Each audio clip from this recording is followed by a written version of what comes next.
Viņa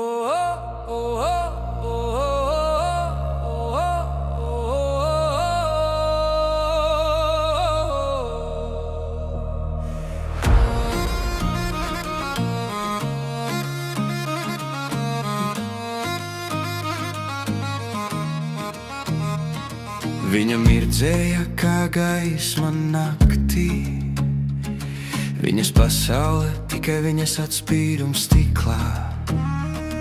Viņš teica, tu esi viss, ko vēlos redzēt, bet viņa neredzēja viņu, tikai sevi tur pretī. Viņš gaidīja siltumu, bet saņēma ledu. Katrs pieskāriens kļuva par ieradumu bez jēgas, un viņa domāja, viņš nepazūd nekad. Bet pat eņģelis aizlido, kad kļūst par ēnu bez elpas. Kad spogulis aplīst, viņa beidzot redz, ka skaistuma nav nekā, kas glāb. Viņa sauc viņa vārdu, bet tukšumā skan tik viņas balss, kas atbalso pati sevi atkal. Spogulis aplīst, viņš vairs neatgriežas, jo viņa sirds bija tikai viņas teātris. Viņa raksta vēstuli, bet nav kam sūtīt.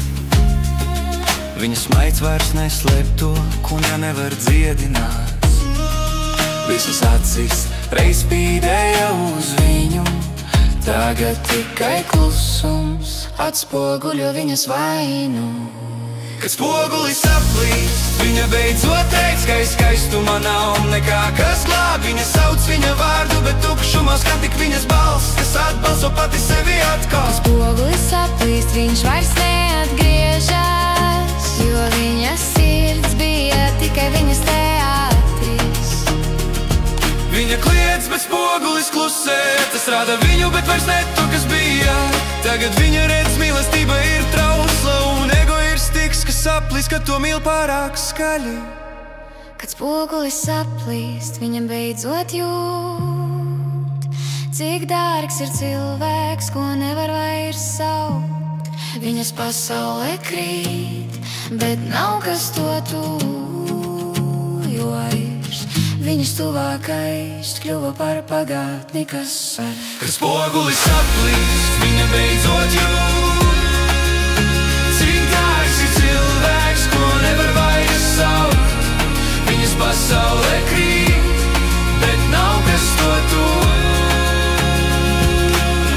Viņas tuvākais kļuva par pagātni, kas var.